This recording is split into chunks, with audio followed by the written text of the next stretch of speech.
Hai hai hai, gimana kabar kalian semua guys?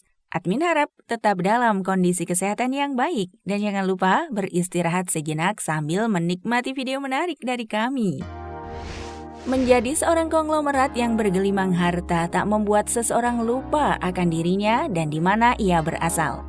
Banyak cara yang dilakukan orang-orang kaya di dunia untuk mengungkapkan rasa syukur mereka, seperti membangun sebuah yayasan, baik dalam bentuk kemanusiaan maupun keagamaan. Di Indonesia sendiri, biasanya orang kaya yang disebut sebagai konglomerat menyalurkan sebagian dana mereka untuk membangun rumah ibadah, salah satunya masjid. Masjid tersebut dibangun dengan arsitektur unik dan juga megah. Wah, penasaran kan semegah apa? Dan berikut ini ada 7 konglomerat Indonesia yang membangun masjid. Namun sebelum ke videonya, yuk klik subscribe-nya dan nyalakan notifikasinya. 1. Suciati Saliman. Nama perempuan ini mungkin masih aneh terdengar di telinga kalian.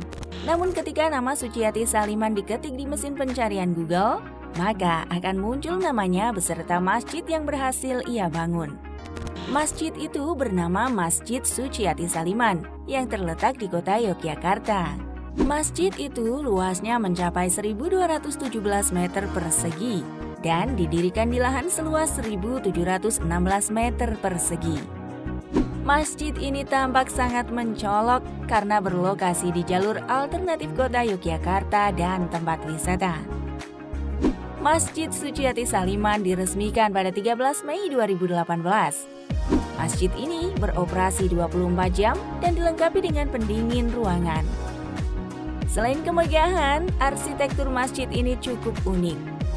Tapi ngomong-ngomong, siapa Suciati Saliman dan apa bisnisnya? Suciati Saliman merupakan seorang pengusaha daging ayam yang berhasil mendirikan PT Sera Food Indonesia yang memproduksi makanan beku. Pasarnya tersebar di seluruh Nusantara. Suciati Saliman juga memiliki 2 pabrik di Yogyakarta dan Jombang yang menjual 100 ton daging ayam per hari. Melalui Saliman Group, dirinya mempekerjakan hingga ribuan pegawai. Setelah membangun masjid, Suciati juga berencana akan mendirikan pondok pesantren, rumah hafiz, serta taman religi. Wah, hebat banget ya. 2. Dian Juria. Hajah Dian Juria Rais binti Haji Muhammad Rais. Begitulah nama lengkap seorang pendiri dari Masjid Kubah Emas yang terletak di Depok, Jawa Barat. Dian merupakan seorang pengusaha yang menguasai beberapa bisnis pertambangan minyak di Brunei Darussalam. Masjid Kubah Emas memiliki 5 kubah utama dan 4 kubah kecil. Kubah-kubahnya itu konon dilapisi emas setebal 2-2 mm dengan mozaik kristal. Bentuk kubah utama menyerupai kubah Taj Mahal di India atau kubah-kubah masjid khas Persia. Masjid satu ini memang cukup nyentrik dan menarik perhatian karena terdapat logam emas di kubahnya. Tak hanya kubah, emas juga dijadikan ornamen untuk beberapa bagian masjid. Masjid ini dapat menampung 20.000 jamaah. Namun pada tahun 2019, pendirinya Hajah Dian Juria telah tutup usia. Masjid Kubah Emas ini sekaligus jadi bukti nazarnya yang ingin menginfakkan setengah dari keuntungan bisnisnya di tambang minyak. 3. Yusuf Hamka. Nama Yusuf Hamka belakangan ini ramai diperbincangkan saat kemunculannya di acara podcast Deddy Corbuzier. Yusuf Hamka merupakan seorang pengusaha muslim Tionghoa Indonesia. Karirnya dan juga jabatannya sebagai komisaris utama dan juga bos perusahaan jalan tol PT Citra Marga Nusapala Persada membuatnya dijuluki sebagai konglomerat. Yusuf Hamka membangun masjid bernama Masjid Babah Alun. Berbeda dengan kebanyakan masjid lainnya, Masjid Babah Alun memiliki desain arsitektur yang unik yang merupakan akulturasi dari budaya Cina, Islam, dan Betawi. Aksi amal ini dilakukan Yusuf Hamka sebagai bentuk nazarnya di hadapan teman-temannya yang memiliki mimpi ingin membangun 1.000 masjid. Terlepas dari target itu akan dicapai atau tidak, namun sejak tahun 2017, aksi membangun masjid yang dilakukan Yusuf Hamka terus berjalan. Di usia 64 tahunnya, Yusuf Hamka menyadari bahwa mustahil untuk membangun 1000 masjid. Konglomerat ini pun memberikan wasiat kepada anak-anaknya dan juga cucunya untuk meneruskan janjinya tersebut dari Sabang sampai Merauke. Tak hanya itu saja, bahkan 10 hektar tanah milik Yusuf Hamka diberikan sebagai lahan untuk pemakaman umum COVID-19. 4. Andi Syamsuddin. Andi Syamsuddin Arsyad atau disapa Haji Isam adalah salah satu orang yang cukup populer bagi masyarakat Kalimantan. Haji Isam adalah merupakan pengusaha batu bara yang namanya mencuat setelah Presiden Jokowi menghadiri langsung peresmian pabrik biodiesel baru miliknya senilai 2 triliun rupiah. Haji Isam juga salah satu konglomerat yang ikut menyumbangkan keuntungan untuk membangun rumah ibadah.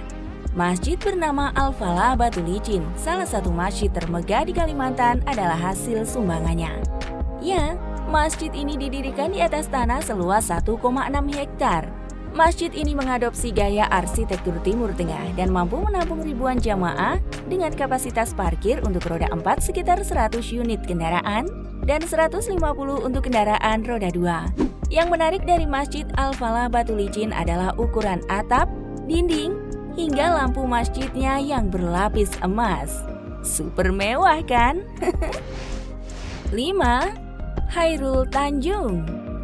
Tercatat sebagai salah satu orang terkaya di Indonesia, tak membuat Chairul Tanjung lupa untuk beraksi sosial. Beberapa bentuk kepedulian Chairul Tanjung soal kemanusiaan adalah membangun Siti Arsa sebagai lembaga untuk memutus mata rantai kemiskinan melalui pendidikan, serta memberikan kesehatan gratis bagi masyarakat tidak mampu. Tak berhenti di situ, sebagai seorang pengusaha muslim yang sukses, Chairul Tanjung bahkan rela merogoh koceknya sendiri untuk membangun masjid mega bernama Masjid Agung Trans Studio. Masjid besar ini desain bangunannya terinspirasi dari Masjid Al-Nabawi, Madinah, Arab Saudi. Kompleksnya dilengkapi mall, hotel, dan juga taman hiburan. Sudah bisa dibayangkan betapa indahnya Masjid Agung Trans Studio ini. 6. Abu Rizal Bakri. Abu Rizal Bakri merupakan seorang konglomerat yang memiliki gurita bisnis di segala sektor di bawah naungan grup Bakri. Bisnisnya mulai dari perusahaan media, hiburan, teknologi, hingga hasil tambang. Cukup bisa dibayangkan betapa besarnya keuntungan yang diraup oleh mantan Ketua Umum Partai Golkar ini. Namun, meski bergelimang harta tak membuat Abu Rizal Bakri pelit bersedekah.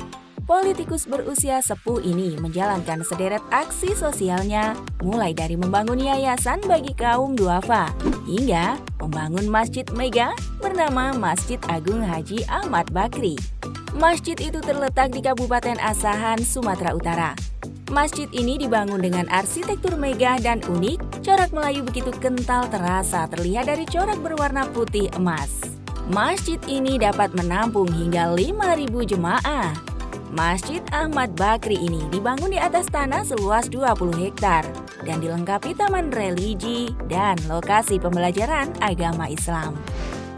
7. Erick Thohir. Pebisnis Erick Thohir yang kini terjun ke dunia politik diyakini orang sebagai salah satu pengusaha muda terkaya. Julukan konglomerat memang pantas disematkan untuknya. Seperti yang lainnya, Erick Thohir juga tak mau ketinggalan dalam beramal. Salah satu contohnya adalah dengan membangun masjid bernama At-Thohir.